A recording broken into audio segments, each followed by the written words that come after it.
Bonjour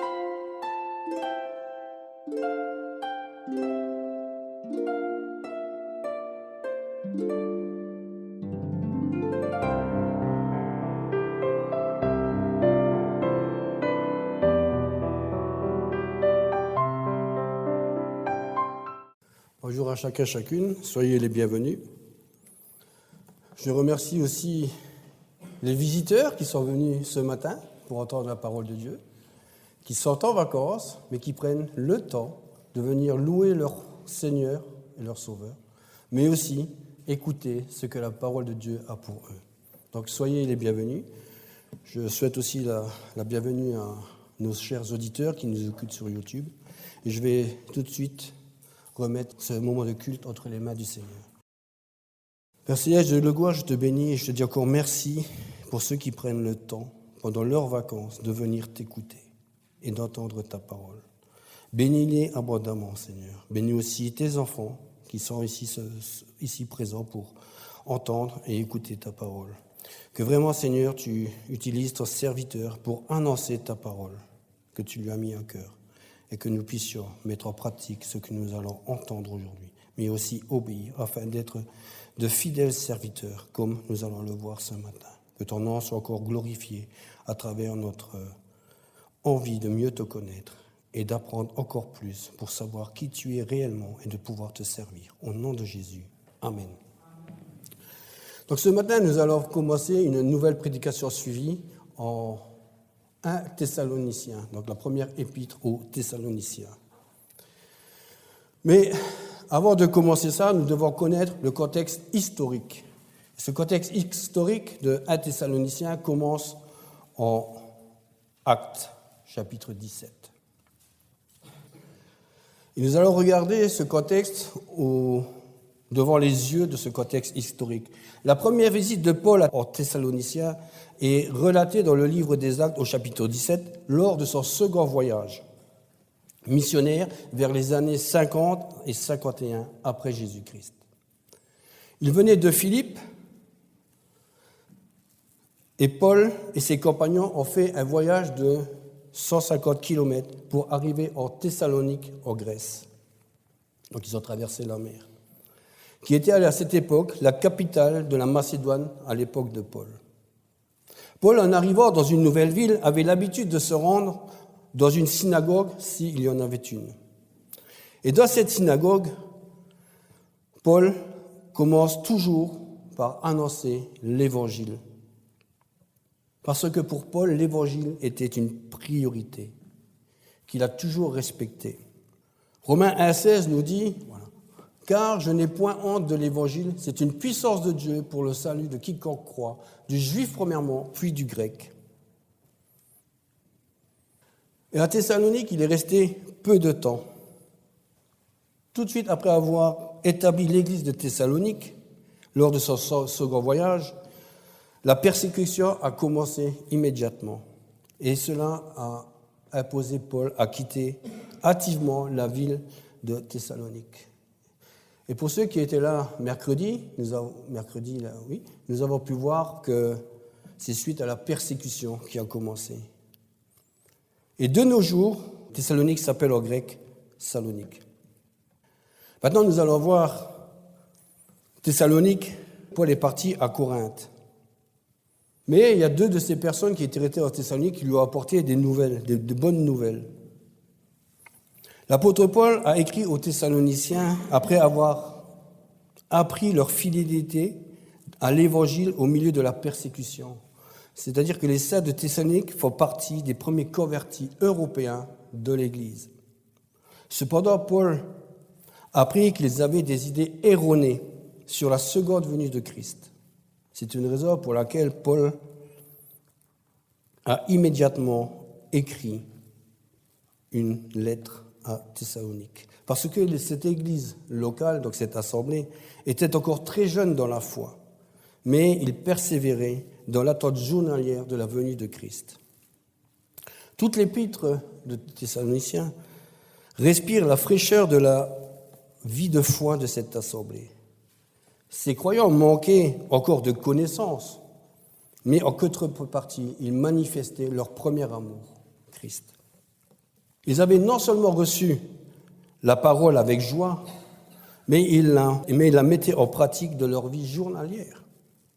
L'apôtre leur rend un témoignage parce qu'ils s'étaient tournés des idoles vers le vrai Dieu, afin de le servir, et en attendant le retour de Christ.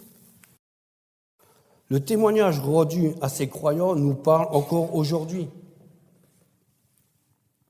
Quel encouragement pour nous à suivre leurs traces, en dépit des siècles qui nous séparent.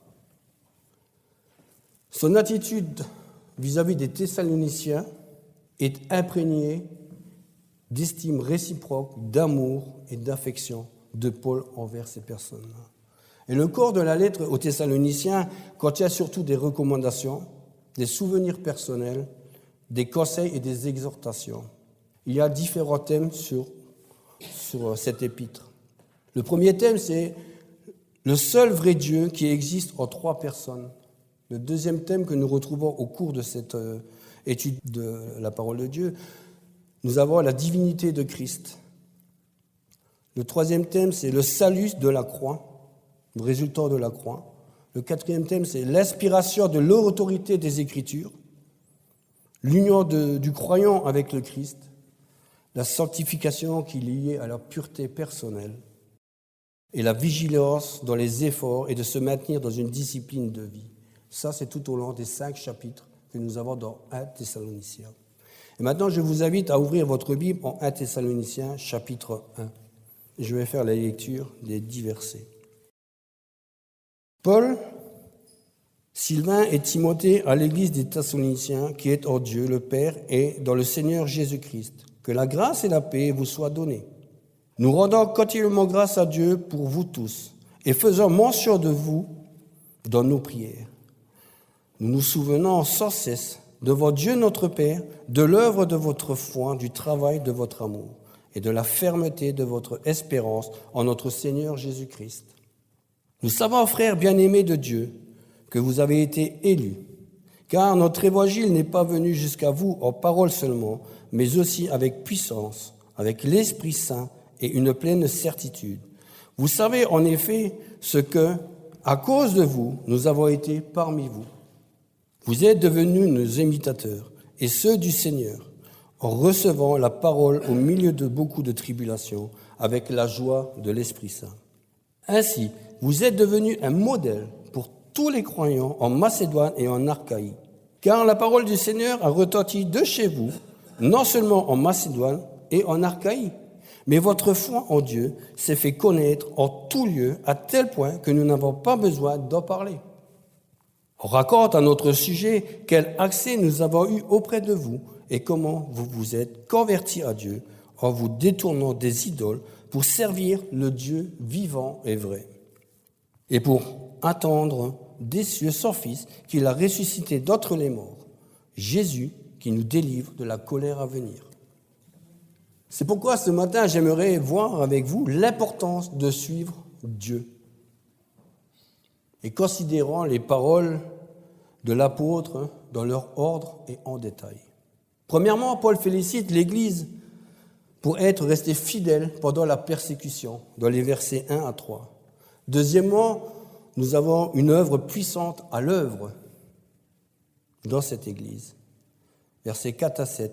Et troisièmement, l'empreinte de la puissance de l'Évangile, versets 8 à 10. Premièrement, Paul félicite l'Église pour rester fidèle pendant la persécution. L'auteur, c'est l'apôtre Paul. Et comme son autorité était contestée en tant qu'apôtre à Thessalonique, Paul mentionne 2 personnes. Premièrement, Sylvain ou Silas, suivant les versions que vous avez, et Timothée dans la salutation, parce que les Thessaloniciens connaissaient Sylvain et Timothée, puisqu'ils avaient participé à l'œuvre de l'Église, à la formation de l'Assemblée de Thessalonique. Et deuxièmement, Paul les cite comme témoins, car il n'accordait peu de crédit au oui-dire. En revanche, il attachait une attention particulière à la fidélité de ses sources d'information. Matthieu 18, 16 nous dit ceci. « Mais s'ils ne t'écoutent pas, Prends avec toi une ou deux personnes, afin que par la bouche de 2 ou 3 témoins, toute parole soit établie. Paul et Sylvain à Timothée, à l'église des Thessaloniques, qui est en Dieu le Père et dans le Seigneur Jésus-Christ. Que la grâce et la paix vous soient données. Nous rendons continuellement grâce à Dieu pour vous tous et faisons mention de vous dans nos prières. Nous nous souvenons sans cesse devant Dieu notre Père et devant l'œuvre de votre foi, du travail de votre amour et de la fermeté de votre espérance en notre Seigneur Jésus-Christ. L'église en grec se dit « ecclésia », qui signifie « assemblée ». Normalement, Paul s'adresse à l'église ou aux saints. Ici, le contexte est différent. Pourquoi ? L'assemblée de Thessalonique est dite, ici de même que dans la deuxième épître aux Thessaloniciens, en Dieu le Père et dans le Seigneur Jésus-Christ. Ce qui est dit dans ces premiers versets n'est dit de aucune autre assemblée. Dans ce cas spécifique, son discours est légèrement différent, faisant référence à un groupe de personnes qui peuplent un certain endroit. La particularité de cette assemblée, c'est qu'elle n'était pas constituée de tous ceux qui résidaient en Thessalonique, mais seulement de ceux qui étaient en Dieu le Père et dans le Seigneur Jésus-Christ. L'accent est mis ici sur la nouvelle relation dans laquelle ils avaient été introduits. L'assemblée est en quelque sorte vue ici comme la famille de Dieu.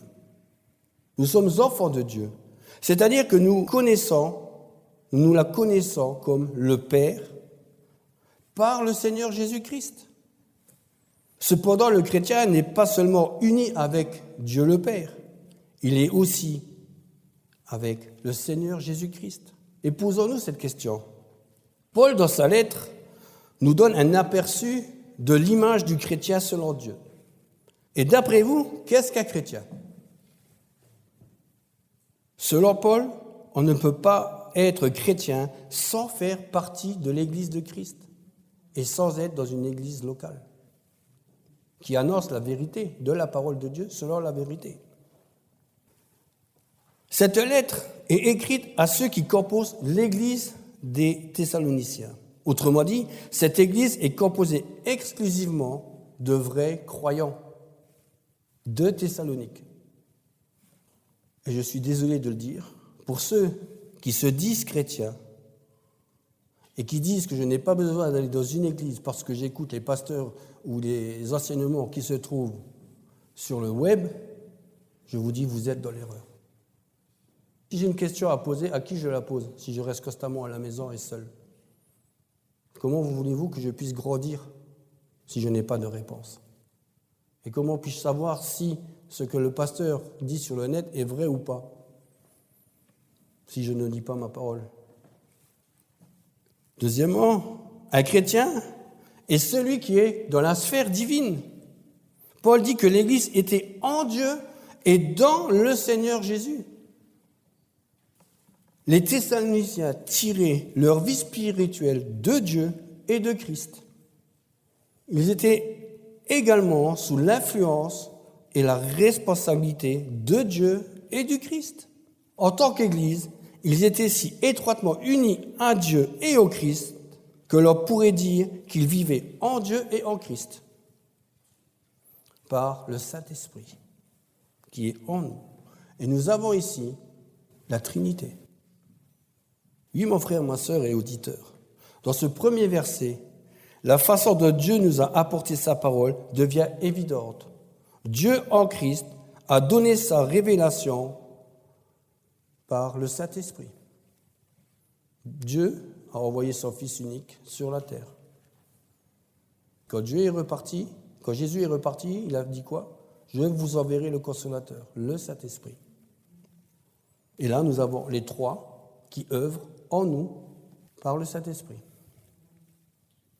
Et cette vérité n'est qu'une implication dans ce verset 1, mais son affirmation est claire dans le verset 5 que nous verrons ensuite.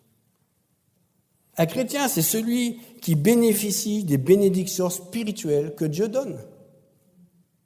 C'est pour cela que Paul leur souhaite que la grâce et la paix vous soient données. La paix n'est pas l'absence de guerre dans une vie. Le Nouveau Testament la définit comme l'harmonie entre Dieu et l'homme qui aboutissait à l'intégrité et à la postérité de l'âme. La grâce et la paix viennent seulement à ceux qui sont en Christ. Toute la vie chrétienne est ainsi encadrée par la grâce. Il ne s'agit pas ici de la grâce qui convertit, mais de la grâce qui nous porte chaque jour dans notre vie chrétienne.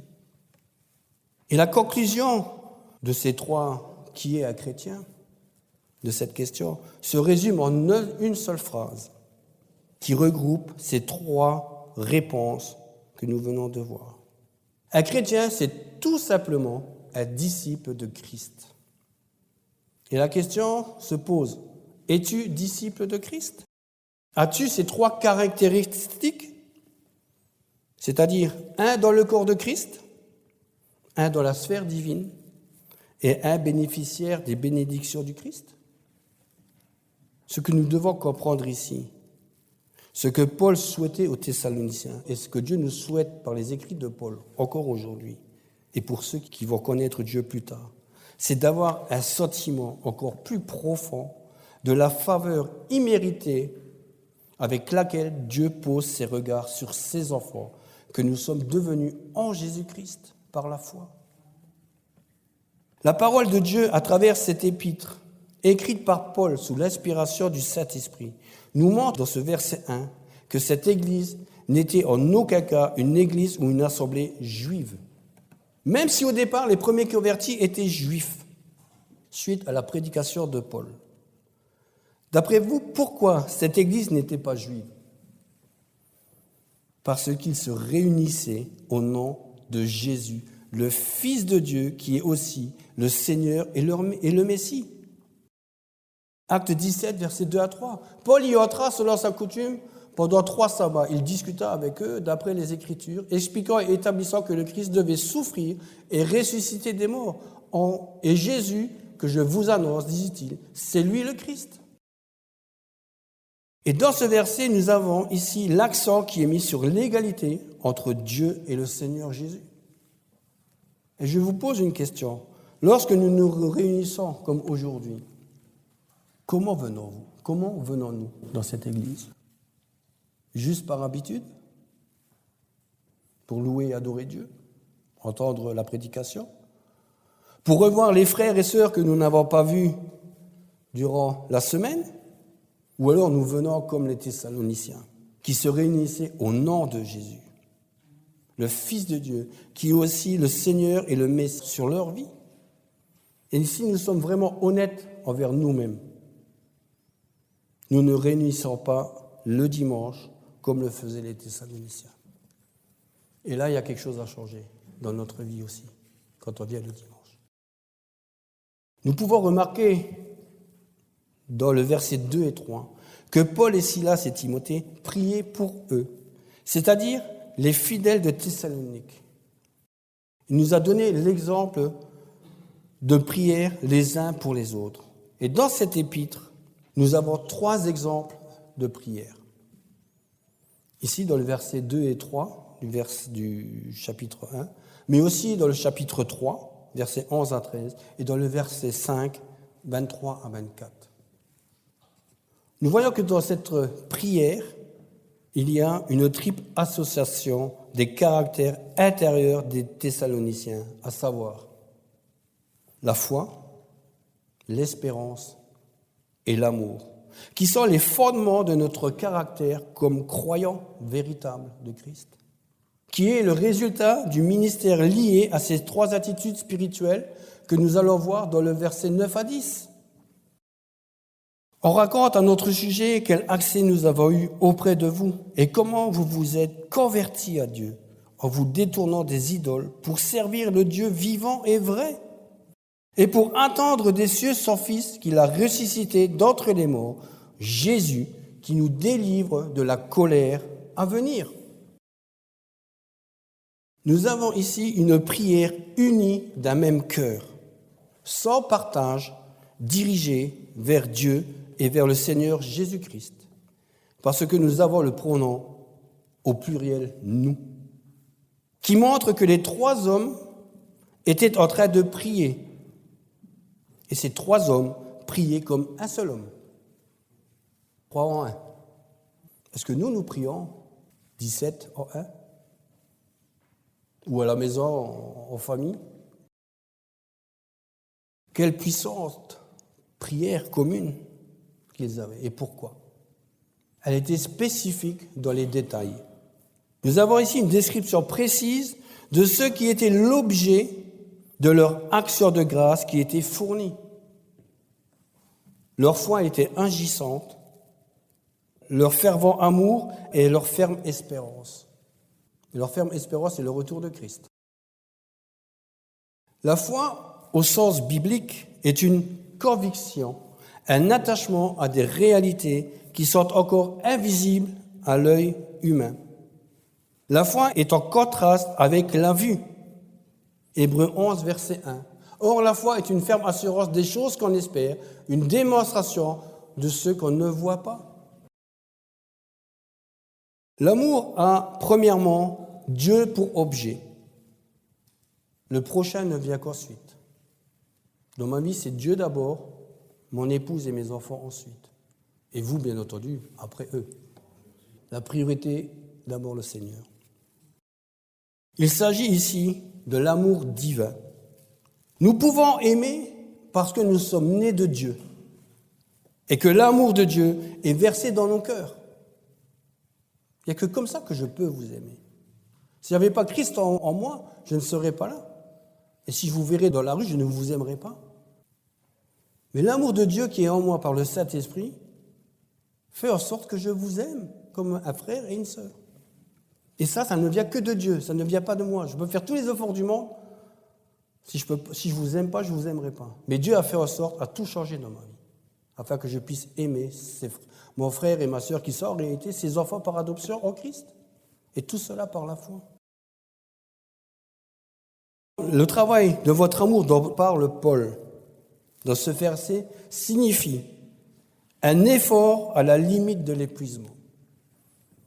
Il faut vraiment avoir envie d'aimer des frères et sœurs en Christ qui, des fois, nous cassent les pieds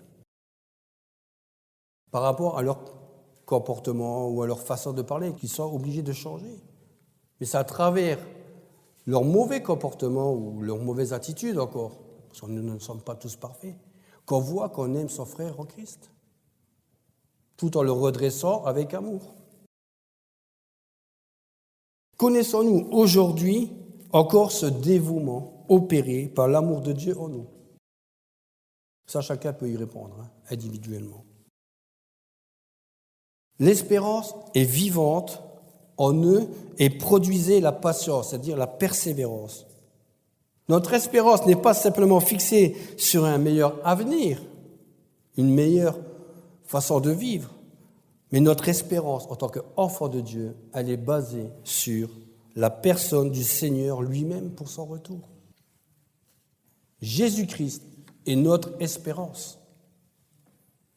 Cela veut dire que notre foi, qui s'attache pour l'instant à une réalité qui est encore invisible, deviendra une réalité visible au retour de Christ. Et ceci encourage le prédicateur, le pasteur, à voir les caractéristiques d'un chrétien qui se manifestent dans ceux qui se sont convertis. De plus, cette prière englobe l'ensemble de l'assemblée ou de l'Église. Parce que cette prière était adressée à tous, pas seulement à une personne, parce que tout le monde est précieux aux yeux de Dieu, parce que nous sommes sa création.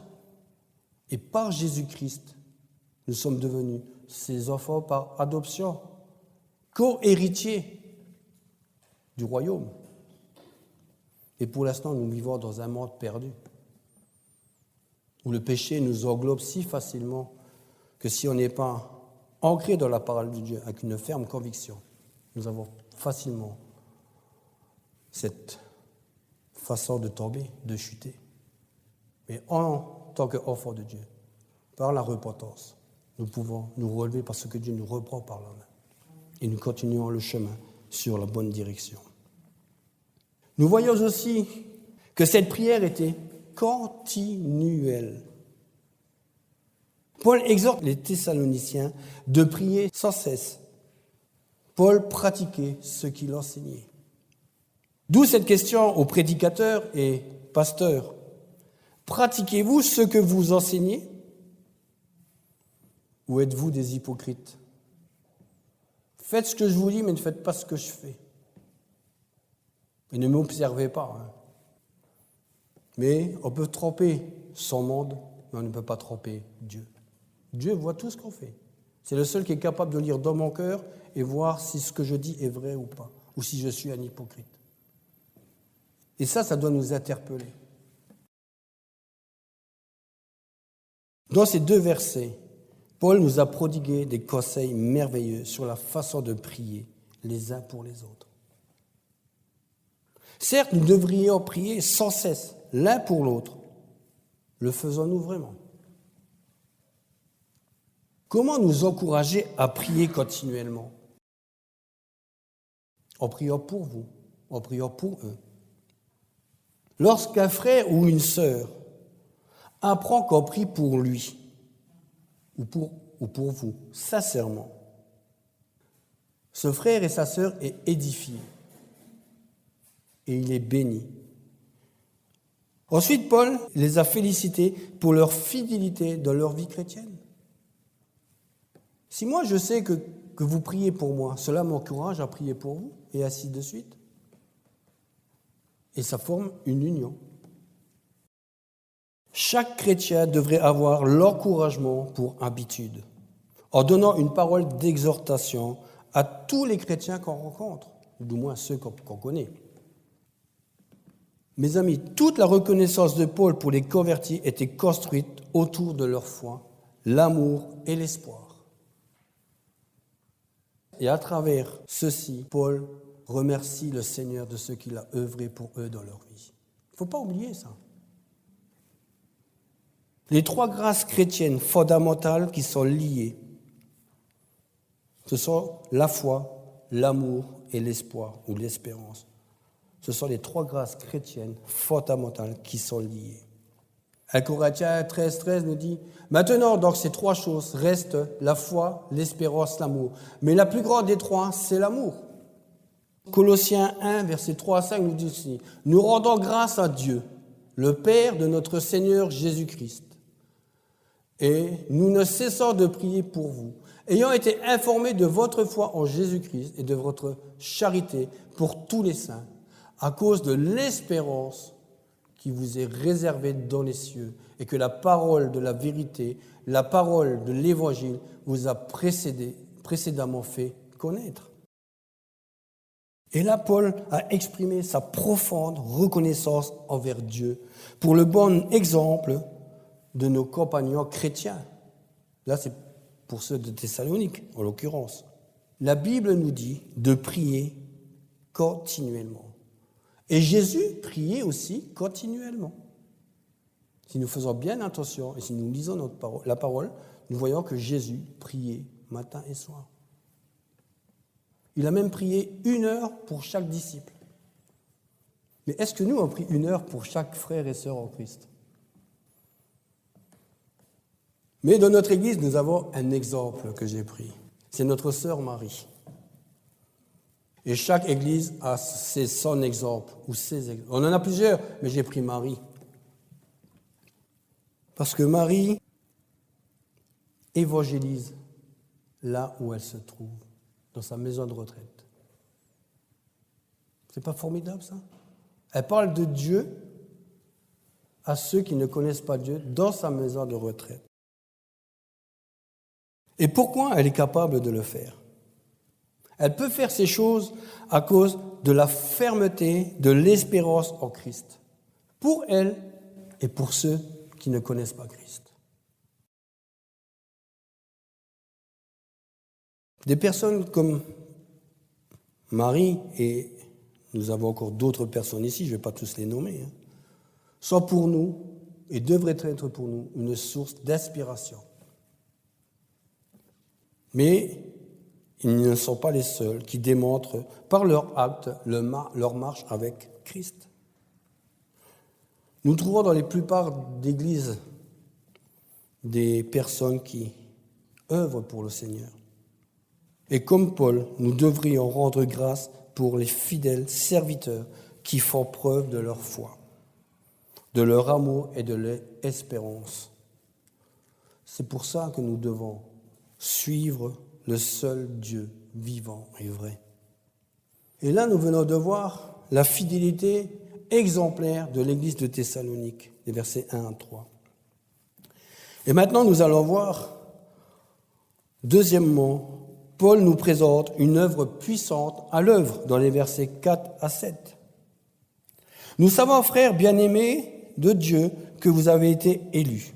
Car notre évangile n'est pas venu jusqu'à vous en parole seulement, mais aussi avec puissance, avec l'Esprit Saint et une pleine certitude. Vous savez en effet ce que, à cause de vous, nous avons été parmi vous. Vous êtes devenus nos imitateurs et ceux du Seigneur en recevant la parole au milieu de beaucoup de tribulations avec la joie de l'Esprit Saint. Ainsi, vous êtes devenus un modèle pour tous les croyants en Macédoine et en Achaïe. Une autre raison pour laquelle Paul rendait grâce aux Thessaloniciens était leur élection par Dieu. Ce choix a eu lieu quand ils ont accepté l'Évangile.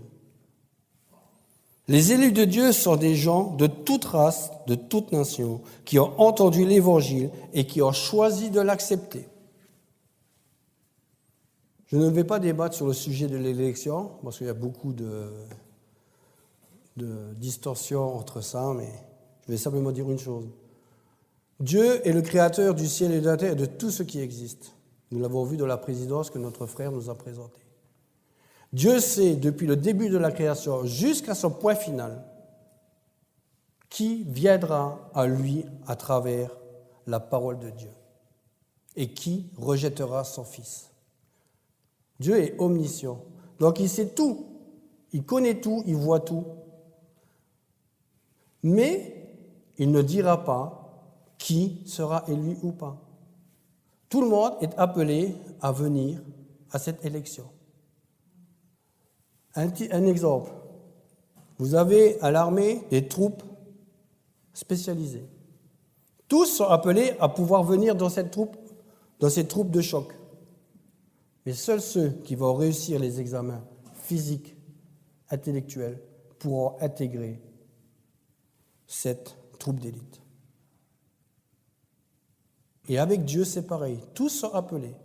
Mais pour rentrer dans la troupe d'élite de Dieu, il y a un choix à faire. Paul, au verset 5, dit ceci.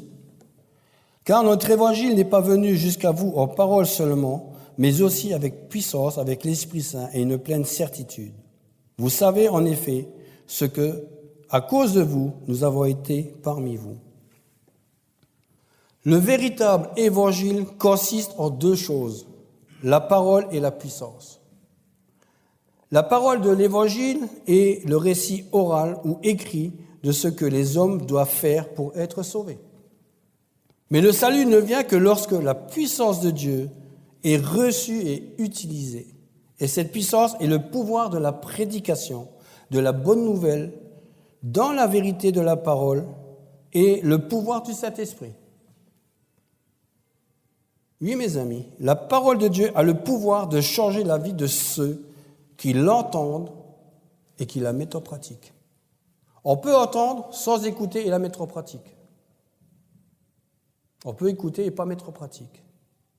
Mais là, c'est le Saint-Esprit qui nous convainc. Et là, on entend, on écoute et on met en pratique ce que la parole de Dieu nous demande de faire. Comment la puissance de Dieu s'est-elle manifestée dans notre vie depuis que nous avons cru ? par le Saint-Esprit que Jésus nous a promis. C'est lui qui transforme les personnes qui croient en la bonne nouvelle, personne d'autre. Moi, je ne me suis pas transformé tout seul. C'est l'Esprit de Dieu qui vit en moi, à travers la lecture de la parole, qui me montre ce que je dois changer dans ma vie. Et si je ne la mets pas en pratique, je reste tel que je suis. Mais grâce à Dieu, je sais que j'ai changé parce que d'autres personnes ont dit que j'ai changé. Ce n'est pas moi. C'est toujours les autres qui voient notre changement et qui se posent des questions. Qu'est-ce qui a fait en sorte que Bernard a changé? J'ai accepté Christ dans ma vie. Je lis la parole et je la mets en pratique.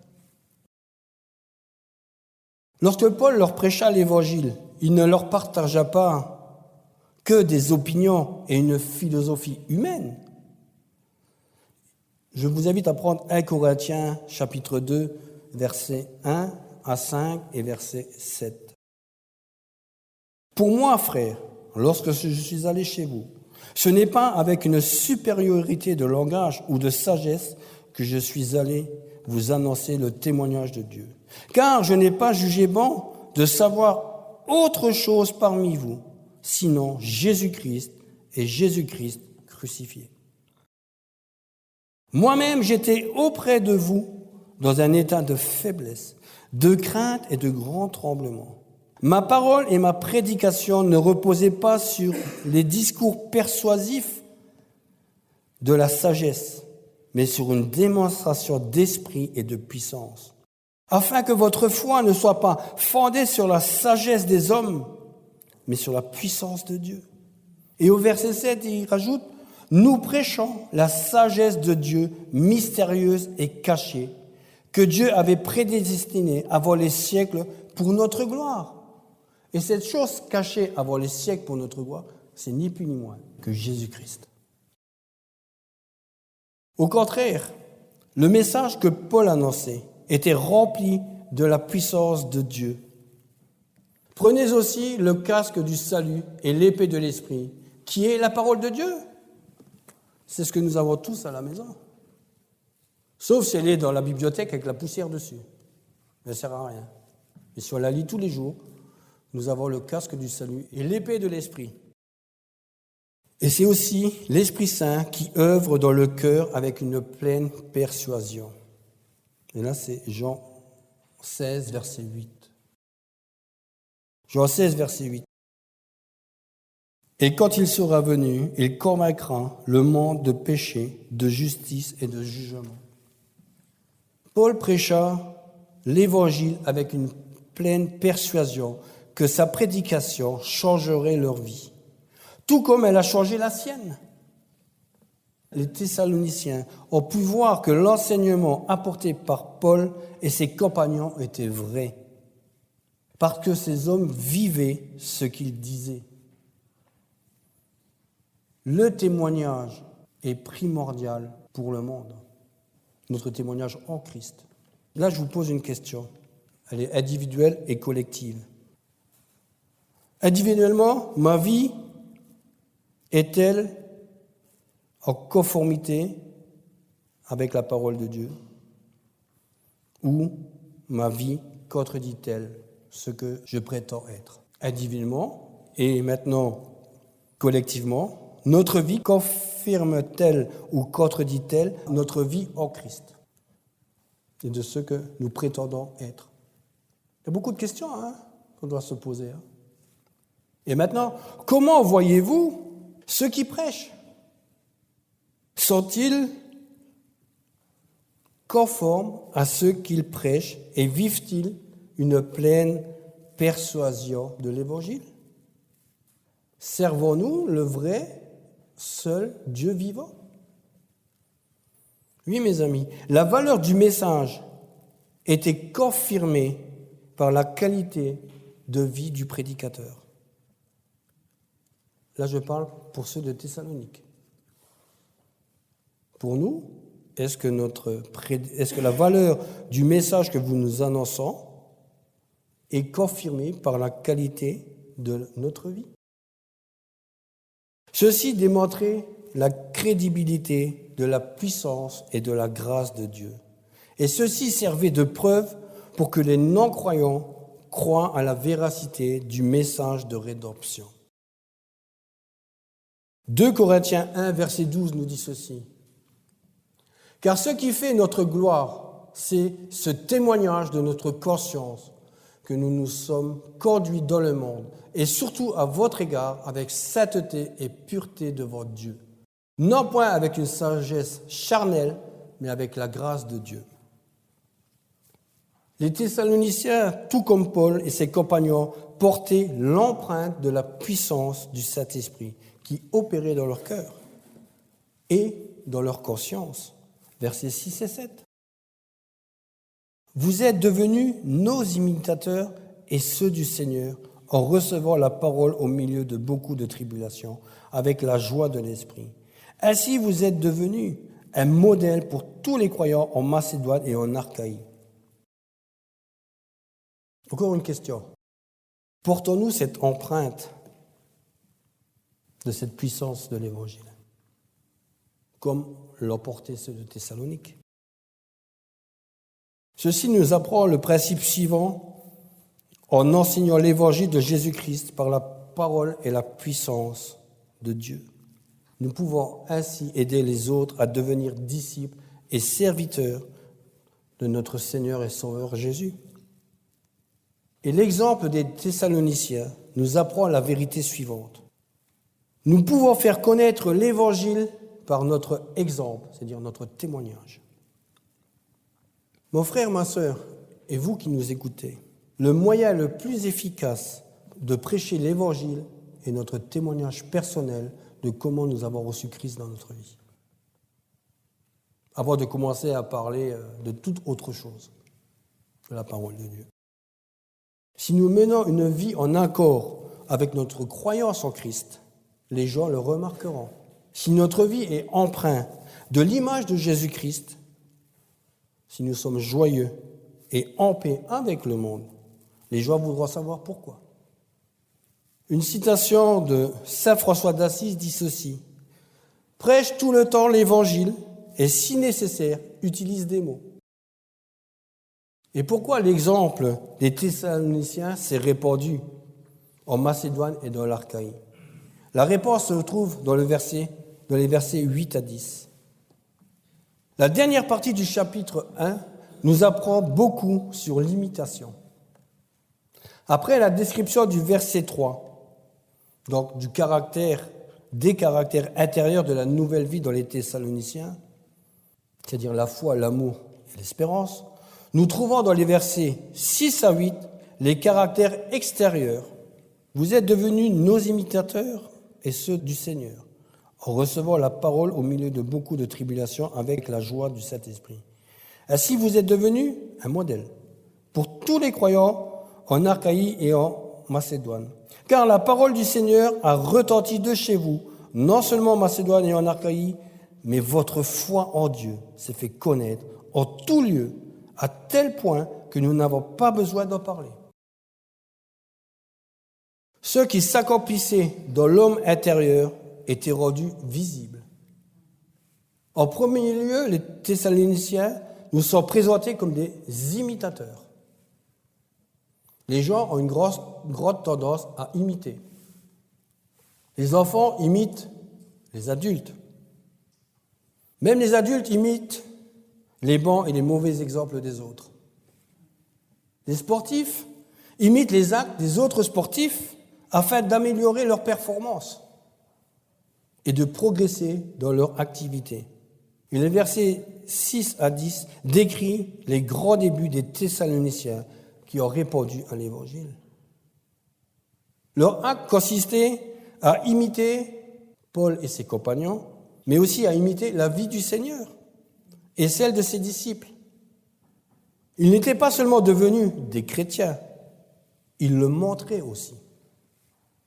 Et ils sont à leur tour dignes d'être imités par d'autres chrétiens. Et là, 3 questions se posent. Qui devons-nous imiter?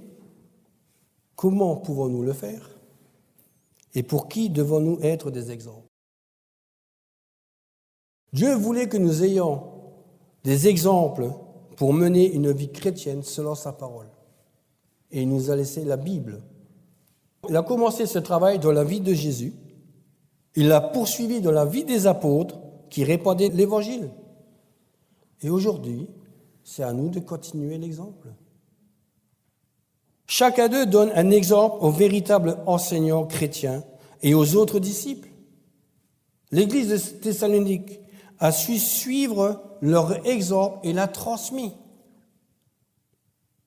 Est-ce que nous suivons l'exemple et nous le transmettons, comme eux l'ont transmis à l'époque de l'apôtre?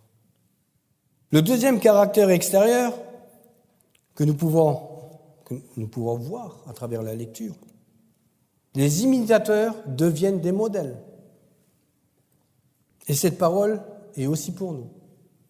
De imitateurs de la parole de Dieu, nous devons devenir des modèles de la parole de Dieu. Sommes-nous prêts à suivre ce modèle des Thessaloniciens? Chacun doit voir qui nous suivons. C'est-à-dire, nous suivons Christ ou nous suivons le monde? Si nous sommes des modèles, c'est que nous montrons ouvertement qui nous suivons, c'est-à-dire le Seigneur, et que nous portons sa marque.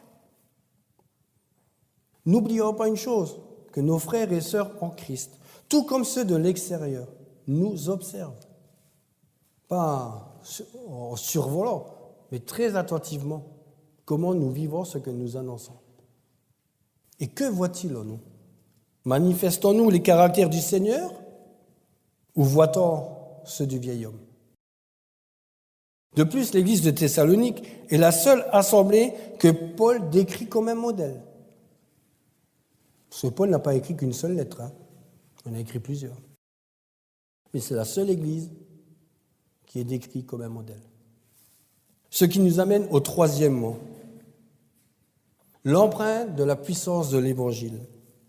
Et nous avons dans ce verset 8 le troisième caractère extérieur, c'est-à-dire le dernier maillon de la chaîne.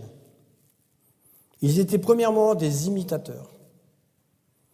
Ensuite, ils sont devenus des modèles. Et ils nous sont présentés maintenant comme témoins.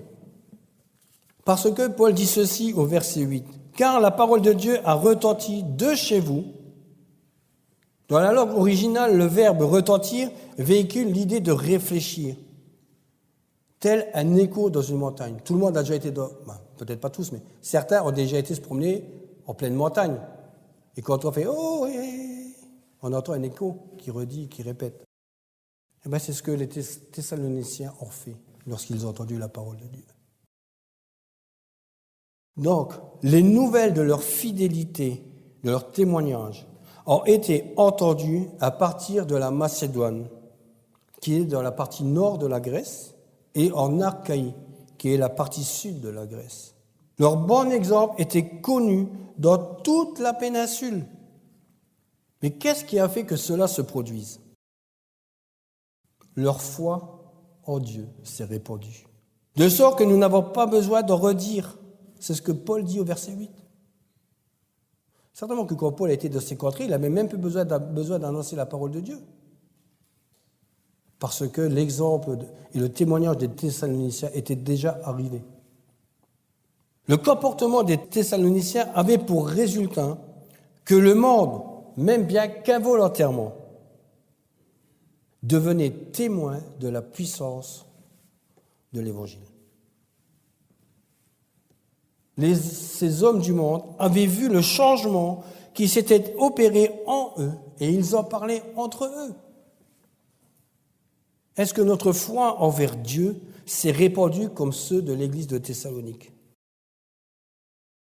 Le monde était rempli de nouvelles étranges et au-delà même de la Grèce tout entière, où les croyants étaient impressionnés par le zèle et la puissance morale de l'assemblée de Thessalonique.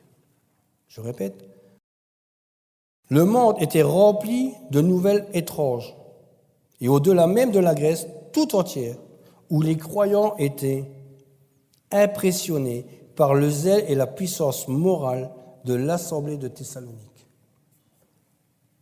Partout ont parlé du changement d'un groupe de personnes qui ont abandonné ces faux dieux pour être remplis de la connaissance du seul vrai Dieu vivant.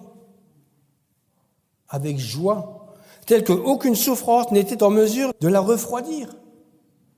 Ils vivaient dans la persécution. Et malgré cela, ils avaient une moralité exemplaire.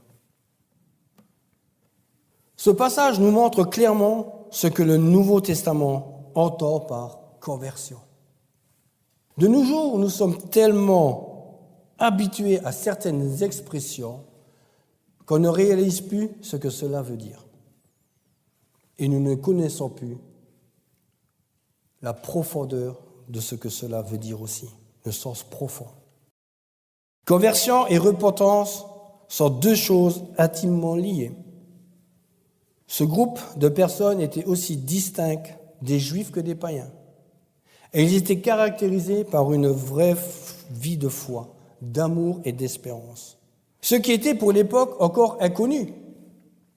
Et cela ne pouvait que frapper les esprits vifs, spéculatifs et communicatifs, comme l'étaient les Grecs. N'oublie pas que les Grecs, c'était des philosophes. Beaucoup de philosophes sont grecs, à l'époque. Même encore ceux qu'on étudie à l'école sont toujours grecs. Dans notre vie actuelle, est-ce que notre témoignage est en contraste avec ce que le monde propose ? Comme le fut ceux de l'Assemblée de Thessalonique, qui avaient renoncé à leurs faux dieux, à des images. C'est-à-dire qu'ils avaient renoncé à Zeus, à Héra, Artémis, Apollon, et à tous les autres dieux, sans pour autant adopter la circoncision ou les institutions de Moïse, c'est-à-dire de la loi, que les Juifs essayaient d'imposer. Et au verset 9, nous pouvons lire « On raconte à notre sujet quel accès nous avons eu auprès de vous et comment vous vous êtes convertis à Dieu, en vous détournant des idoles pour servir le Dieu vivant et vrai. » Et là, c'est toutes les villes aux alentours qui disaient cela. Et vous savez quoi ? Quel est le but de Satan ? Le but de Satan, c'est le mélange. Et beaucoup d'églises, en ce moment, à notre époque, sont dans ce mélange. C'est-à-dire mélanger le monde et Dieu. De tolérer la chair tout en se réclamant de l'esprit. Et ainsi, de tomber, en fait, sous ses propres tromperies, tout en confessant Dieu et en professant Christ. Ici, avec cette assemblée, c'était totalement l'inverse. Leur âme avait complètement rompu avec tout ce qui était opposé à Dieu. Ils servaient maintenant le seul Dieu vivant et vrai, à la différence des païens et des faux enseignants, qui servent des dieux païens, qui étaient mensonges et nullité. Tout comme les idoles, qui sont fausses, parce qu'elles sont sans vie. Dans la première partie du verset 9, Paul dit « Vous êtes convertis à Dieu en vous détournant des idoles. » En parlant des Thessaloniciens, Paul dit « Vous vous êtes tournés des idoles vers Dieu. » Ce mot « tourner » est dérivé de la même racine que le mot signifiant repentance. Dans Actes 3, 19, il nous est dit ceci. « Repentez-vous donc et convertissez-vous. » Donc les deux sont liés. « Pour que vos péchés soient effacés, afin que des temps de rafraîchissement viennent de la part du Seigneur. » Ces gens s'étaient convertis suite à l'annonce de l'Évangile, prêché par Paul. Mais qu'est-ce que la conversion ? La conversion, c'est faire demi-tour, qui signifie changer de mentalité. Charles Robertson avait coutume de dire ceci. La repentance signifie se procurer un nouvel esprit. J'avais l'esprit du monde, maintenant j'ai l'esprit de Dieu, moi par le Saint-Esprit. Conversion et repentance sont deux choses intimement liées. La conversion est un changement de direction. On se détourne d'une chose pour se tourner vers une autre. Mais c'est aussi un changement de position. Acte 26, verset 18. Afin que tu leur ouvres les yeux pour qu'ils passent des ténèbres à la lumière et de la puissance de Satan à Dieu, pour qu'ils reçoivent par la foi en moi le pardon des péchés et l'héritage avec les sanctifiés. Par la conversion, la manière de vivre est complètement modifiée. Dans la vie d'un enfant de Dieu, il peut y avoir des idoles qu'on ne veut pas abandonner. Nous nous sommes tournés vers Dieu, mais nous n'avons peut-être pas tout quitté. Et il y a encore dans notre vie des domaines où le Seigneur n'est pas vraiment le maître. Et vous savez ce que c'est ? Nos idoles, ce sont les choses qui se placent entre le Seigneur et nous. Si nous les laissons subsister dans notre vie, elles privent notre vie spirituelle de force. Mes amis et auditeurs, nous n'avons pas simplement affaire à une doctrine, mais à des personnes divines. Ne l'oublions jamais. Dieu est vivant, Jésus est vivant. Il y a la doctrine qui est là, mais on a affaire à des personnes. Contrairement à ceux du monde qui ont affaire à des faux dieux qui n'existent pas, inventions de l'homme. Par la conversion, la manière de vivre est complètement modifiée. Dans la vie d'un enfant de Dieu, mais c'est comme j'ai dit, on peut avoir des idoles. L'église de Thessalonique s'est détournée pour servir le vrai et seul Dieu vivant, c'est-à-dire Jésus-Christ. Mais pas tous. Oui. Certains se sont détournés pour s'asseoir sur le banc ou sur les chaises, mais pas pour servir notre Dieu. Et sur la chaise, vous savez ce qui est écrit ? Ne rien faire. Et pourtant, ils chantent à la gloire de Dieu. Ils prient, mais ça s'arrête là. Et ça existe encore aujourd'hui dans les églises. On est sauvés pour servir. Et au verset 10, ils se sont détournés afin d'attendre le retour du Dieu vivant, c'est-à-dire Jésus-Christ, en qui ils ont placé leur confiance. La confiance est au cœur de la foi. La foi est définie comme la confiance dans le Seigneur Jésus-Christ, associée à l'obéissance. Si nos vies sont pleines d'œuvres, mais nous n'avons pas la confiance, nous manquons vraiment un élément important de la foi. Acte 17, 30 et 31. Dieu, sans tenir compte des temps d'ignorance, annonce maintenant à tous les hommes, en tout lieu, qu'ils aient à se repentir, parce qu'il a fixé un jour où il jugera le monde selon la justice. Par l'homme qu'il a désigné, ce dont il a donné à tous une preuve certaine en le ressuscitant des morts. Où est la preuve de ce qui est écrit ici ? Paul poursuit, il a donné à tous une preuve digne de foi en le ressuscitant des morts. La preuve est là. Le tombeau est vide. La preuve qu'il va revenir repose sur cette vérité centrale.